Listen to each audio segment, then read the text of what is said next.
നമ്മളിന്ന് what a eat in A day അല്ല, നമ്മളിന്ന് what a eat in a beach day നമുക്ക് നോക്കാം. സ്ട്രോബെറിയും ജാക്ക് ഫ്രൂട്ടിൻ്റെയും ഐസ്ക്രീം വെച്ച് നമ്മൾ തുടക്കം കുറിച്ചിട്ടുണ്ട്. ദെൻ നമുക്ക് ദാഹിച്ചപ്പോൾ കുറച്ച് കുലുക്കി അടിച്ചിട്ടുണ്ട്. ദെൻ നമുക്ക് കുറച്ച് കുറിക്കാനായിട്ട് എന്തെങ്കിലും മേടിക്കണമല്ലോ, അതിന് വേണ്ടിയിട്ട് നമ്മൾ ഇതേപോലുള്ള 2 പാക്കറ്റുകൾ മേടിച്ചിട്ടുണ്ട്. മുന്നോട്ട് പോയപ്പോഴത്തേക്ക് നമ്മൾ വീണ്ടും ഉപ്പിലിട്ട മാങ്ങ കണ്ടപ്പോഴത്തേക്കും നമ്മളവിടെ സ്റ്റക്കായി. നമ്മൾ ഉപ്പിലിട്ട മാങ്ങ മേടിച്ചു. ഇതേപോലെ ഇത്തിരി മുളകൊക്കെ തൂകിയാണ് ആ ചേട്ടൻ തന്നത്. അത് കുറച്ചെടുത്ത് കഴിച്ചു. നല്ല പുളിയുണ്ടായിരുന്നു. നല്ല അടിപൊളി മാങ്ങയായിരുന്നു കേട്ടോ, സൂപ്പർ മാങ്ങയായിരുന്നു.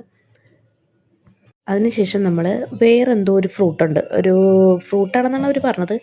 അത് ഒന്ന് ട്രൈ ചെയ്യാൻ വേണ്ടി മേടിച്ചാണ്. ഒരു കാശിന് കൊള്ളൂലായിരുന്നു, ഒന്നിനും കൊള്ളൂല അവസാനം. അത് കഴിച്ചതിന് ശേഷം അതിൻ്റെ ചുവ ഒന്ന് മാറ്റാൻ വേണ്ടിയിട്ട് നമ്മൾ ചോളം മേടിച്ചു. നല്ല ചൂട് ചോളം. ഇതേപോലെ നമ്മൾ കറുമുറ കടിച്ച് തിന്നണം, അതും ബീച്ചിൻ്റെ ആ ഒരു നല്ല കാറ്റത്തൊക്കെ ഇരുന്ന് നല്ല അടിപൊളി വൈബായിരുന്നു. അത് കഴിഞ്ഞ് കുറച്ച് കഴിഞ്ഞപ്പോഴത്തേക്കും നമ്മൾ പോപ്കോൺ കഴിച്ചു. ഓണ വഴിക്ക് നമ്മൾ ഇതേപോലെ കമ്മലുകളുടെ കമനീയ ശേഖരം കണ്ടപ്പോൾ 2 കമ്മൽ എടുത്തിട്ടുണ്ട്. അവസാനമായി നമ്മൾ മൊമോസ് കഴിച്ച് what a eat in a beach day അവസാനിപ്പിച്ചിരിക്കുന്നു.